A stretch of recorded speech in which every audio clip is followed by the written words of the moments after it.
এটা হচ্ছে গর্ত, এইভাবে গর্ত করে দেওয়া হয়েছে আর কি, চক্রান্তমূলক। কালকেও বন্ধ করে দেওয়া হয়েছে, পরশু দিনও বন্ধ করে দেওয়া হয়েছে।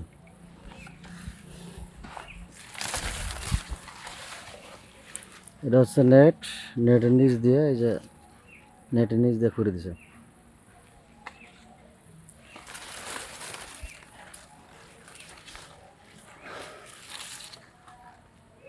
এটা হচ্ছে আমাদের পুকুর।